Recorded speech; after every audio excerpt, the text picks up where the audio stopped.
My wife, Emily, returned from her 3-day business trip, looking strangely different.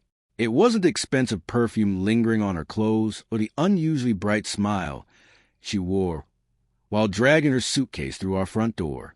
It was something hidden behind her eyes, something I couldn't explain. We had been married for 6 years, and I knew every expression she made. That evening, after dinner, she gently placed my hand on her stomach and whispered, "I'm pregnant." She expected tears of joy. Instead, my heart froze. I smiled because I didn't know what else to do. But one terrifying detail echoed inside my head. We hadn't been together for nearly 7 weeks because I had been recovering from surgery and living at my brother's house during rehabilitation. The timeline made no sense. Emily celebrated while I silently counted dates over and over.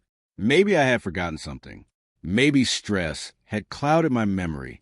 But every calendar on my phone confirmed the same impossible truth. Her business trip had started only 4 days earlier.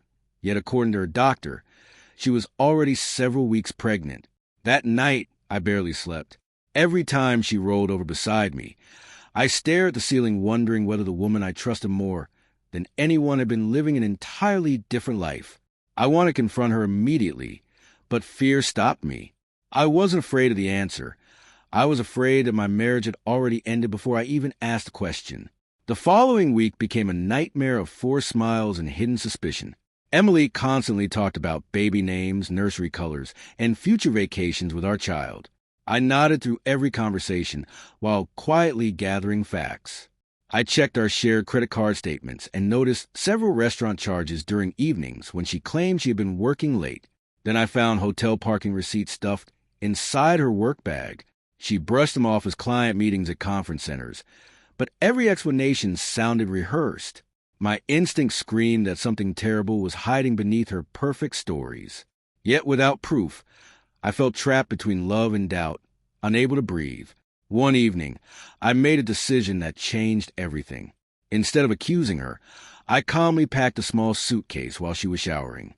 When she walked into the bedroom, she found divorce papers resting on the bed beside my wedding ring. She stared at me as if I had lost my mind. "You're leaving me," she whispered, tears instantly filling her eyes. I answered quietly, "The baby deserves an honest father. Unfortunately, I don't think that's me." She began crying uncontrollably, insisting I was making a horrible mistake. She swore she had never cheated, never betrayed me, never even considered another man. But every promise collided with the impossible timeline I couldn't ignore. Our families became involved almost immediately. My parents begged me to reconsider, while Emily's mother called me heartless for abandoning a pregnant woman without evidence. Friends stopped inviting us to gatherings because nobody knew whose side to take. Social media became another battlefield after Emily posted a heartbreaking message about losing her husband during the happiest moment of her life. Overnight, I became the villain. People whispered when I entered restaurants. Co-workers looked at me differently. Even my closest friend admitted the situation made me seem cruel. Still, no amount of public shame could erase the mathematical impossibility running through my mind every single day. A week before the divorce hearing, Emily appeared at my apartment carrying a sealed envelope from her obstetrician.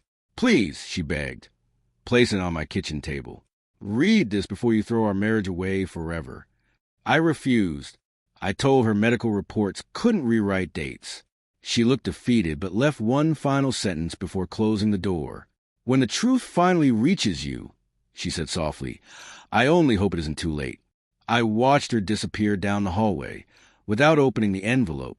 Pride convinced me I already knew the truth. Looking back now, ignoring that envelope will become the greatest mistake of my entire life. The divorce hearing arrived faster than I expected. Emily looked exhausted, thinner than before, yet she still carried herself with quiet dignity. She never attacked me in court, never accused me of cruelty, and never tried to manipulate the judge with tears. She simply requested that the proceedings be delayed until after the baby was born. I refused. My attorney argued that the marriage had suffered an irreparable breakdown because I had lost all trust. As we were leaving the courthouse, an older doctor hurried toward us holding a folder. "Mr. Carter," he called, "there's information you need to see." Before I could answer, Emily quietly turned away, as though she had already accepted that I would never believe her. The doctor introduced himself as the specialist who had reviewed Emily's prenatal scans. He explained that there had been a serious error during her first examination. The original clinic had estimated the baby's age using incomplete measurements because of an unusual medical condition that affected fetal growth. After additional imaging, the pregnancy had been redated by several weeks. My heart pounded as he pointed to corrected report. According to the revised timeline, conception had occurred before my surgery. During the weekend, Emily and I had celebrated our anniversary at the lake. Suddenly, every date I had memorized, every conclusion I had reached, collapsed in front of me. The impossible timeline I had built my entire case around no longer existed. I stood frozen while the realization sank in. Emily hadn't lied about the pregnancy. She hadn't invented excuses or manipulated medical records. The mistake had belonged to the clinic, not to her. Shame crashed over me with unbearable force. I remembered every accusation I had made, every cold silence. Every night she had cried while insisting she was innocent. Instead of standing beside my wife when she needed me most, I had abandoned her because I trusted assumptions more than the woman I had loved for 6 years. I tried calling her immediately, but she didn't answer. Then I drove to our old house, only to find it empty. She had moved out that morning, without leaving a forwarding address. For the next several weeks, I searched everywhere. I contacted mutual friends, relatives, co-workers, and even hotels she had visited during previous business trips. Nobody would tell me where she was. Most of them believed she deserved peace after everything she had endured. Finally, Emily's older sister agreed to meet me. She listened quietly as I admitted every mistake and showed her the corrected medical report. Tears filled her eyes, not because she was surprised, but because Emily had predicted this moment months earlier. She said, "One day you'd learn the truth," her sister whispered. She just didn't think your apology would heal what had already been broken. Emily agreed to meet me at a small park overlooking the river. She arrived carrying our newborn son in a stroller.